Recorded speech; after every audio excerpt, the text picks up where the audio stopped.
Assalamualaikum warahmatullahi wabarakatuh. Yang saya hormati Ibu Dorit Hartini selaku dosen mata kuliah Komunikasi Bisnis. Kami dari kelompok 10 akan mempresentasikan tugas kami tentang presentasi bisnis.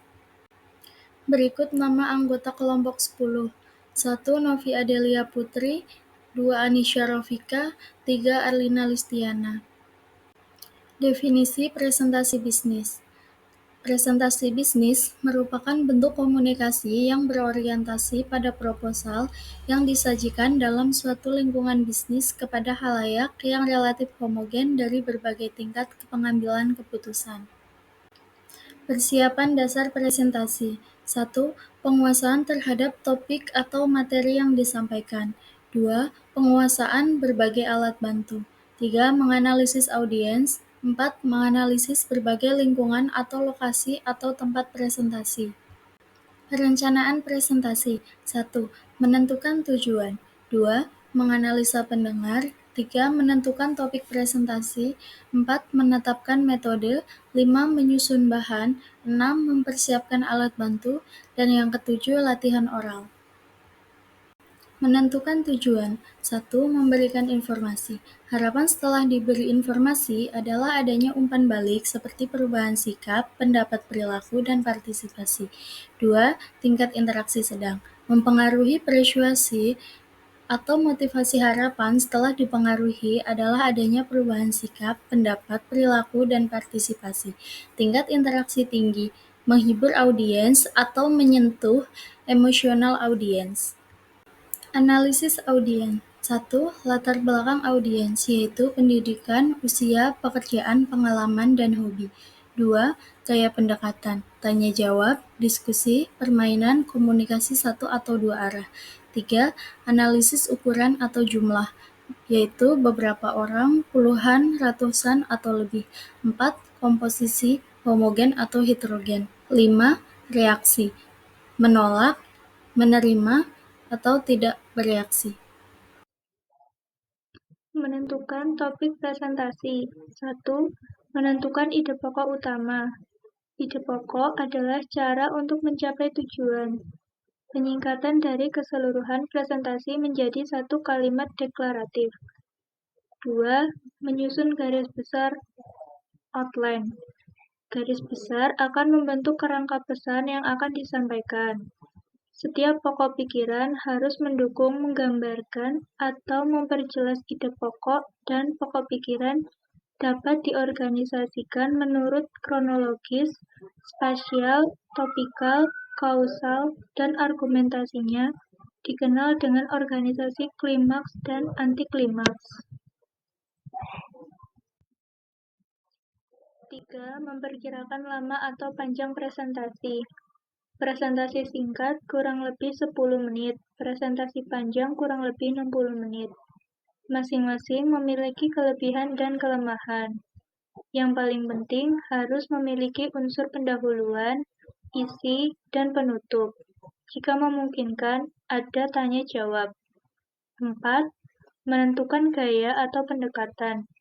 Gaya atau pendekatan, baik formal maupun tidak formal, disesuaikan dengan jumlah audiens, banyak atau sedikitnya audiens, dan sifat dari materi, penting atau tidak penting.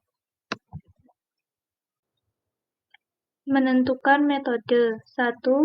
Metode impromptu, gagasan, atau ide presentasi muncul secara spontan mengalir sesuai pemahaman dan pengalaman presenter atau pembicara. Dibutuhkan jam terbang yang tinggi. 2. Metode menghafal topik yang akan disampaikan sudah dirangkum dalam ingatan pembicara dan dituangkan secara lisan. 3. Metode naskah menggunakan teks bacaan tentang hal yang akan disampaikan. 4. Metode ekstemporan menggunakan outline atau kerangka pidato, poin-poin yang akan dibicarakan. Pemilihan alat bantu presentasi. 1. Saluran yang digunakan. Lisan, dibantu dengan visualisasi berupa tulisan, gambar, diagram, dan lain sebagainya. 2. Pemilihan alat bantu, visual aids. Presentasi yang cocok dan sesuai saat digunakan dalam presentasi sangat tergantung pada sejauh mana seorang pembicara maupun menganalisis materinya, audiens maupun lokasi di mana presentasi bisnis dilakukan. 3. Analisa kelemahan dan keunggulan visual aids tersebut. Tujuan penggunaan visual aids. 1. Menyederhanakan materi yang kompleks sehingga mudah dipahami. 2. Membantu pembicara maupun audiens mengingat informasi penting dari presentasi tersebut. 3. Menambah atau menciptakan daya tarik presentasi. Alat bantu presentasi. 1. Whiteboard. 2. Overhead projector. 3. Slide. 4. Flipchart. 5. Papan tulis elektronik. 6. Video kaset recorder. 7. LCD proyektor.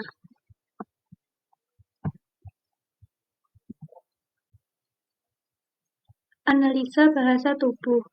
Gerakan-gerakan yang sering dilakukan oleh pembicara dalam melakukan presentasi bisnis seperti 1. Ekspresi wajah. 2. Senyuman.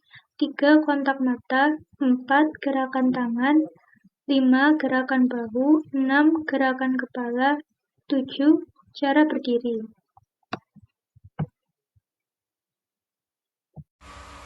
Peninjauan lokasi. Peninjauan lokasi bagi pembicara merupakan salah satu faktor yang perlu dipertimbangkan sebelum melakukan presentasi bisnis. Seringkali pembicara memasuki ruang presentasi bisnis tanpa peninjauan sebelumnya. Hal ini akan mengganggu kelancaran presentasi bisnis tersebut. Menumbuhkan rasa percaya diri. Presenter perlu memperhatikan hal-hal berikut saat presentasi. 1. Gemetar. 2. Bicara putus-putus. 3. Mulut kering. 4.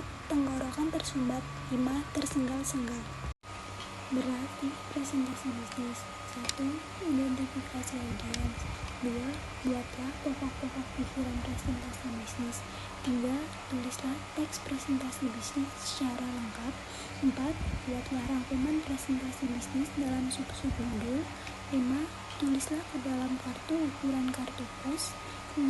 Kontrol diri, jangan dulu, tetap percaya diri. Menyusun format presentasi. 1. Bagian pembukaan, bertujuan untuk mendapatkan perhatian audiens dengan intensitas, gerakan, keakraban, sesuatu yang baru, humor, alat peraga. Membangun kepercayaan diri, kredibilitas, melalui penampilan, memperkenalkan diri siapa pembicara, penguasaan materi yang baik, serta bermaksud baik dan jujur. Mempersiapkan audiens dengan membiarkan audiens memahami apa yang akan dipresentasikan dengan membacakan judul dan tujuan presentasi. Harus dibuat menarik sehingga audiens tertarik dan siap menerima presentasi. 2. Bagian isi, konten atau body. Semua latar belakang, pokok pikiran, alasan-alasan, dan kesimpulan dikemukakan. Harus memiliki struktur yang jelas, urut-urutan yang mudah dipahami, dan berusaha mempertahankan perhatian audiens. 3. Bagian penutup. Diupayakan terstruktur, sehingga audiens memahami ide pokok yang disampaikan dengan cara meringkas dan mengulang pokok pikiran, menggarisbawahi tahap selanjutnya, dan menutup dengan kesan positif. 4. Bagian tanya-jawab. Performance dalam presentasi. 1. Cara berpakaian. 2. Pandangan mata. 3. Ekspresi wajah. 4. Sikap tubuh dapat dilakukan dengan duduk maupun berdiri. Suara jelas dan keras, tidak menonton, bersemangat. Bahasa formal. Struktur bahasa yang singkat dan sederhana. Hindari jargon. Pola pikiran presentasi. 1. Kronologi. Pola yang menekankan pada rangkaian waktu tertentu. 2. Spasial. Pola yang menekankan pada struktur atau fungsi item. 3. Topikal. Pola yang disusun berdasarkan hubungannya dengan ide pokok. 4. Kausal. Penyesuaian ide-ide pokok dengan membahas penyebab masalah dan mempertimbangkan akibat atau hasil berikutnya. 5. Pemecahan masalah. yang menunjukkan atau mendiagnosis suatu masalah, kemudian memberikan suatu cara untuk memecahkan masalah tersebut. Agar mudah berbicara dengan orang, Anda harus benar-benar yakin bahwa Anda atau mereka adalah orang yang menarik, dan bahkan meyakini hal ini saja tidaklah hal yang mudah. Mignon Loughin. Sekian presentasi dari kelompok kami, kurang lebihnya mohon maaf. Wassalamualaikum warahmatullahi wabarakatuh.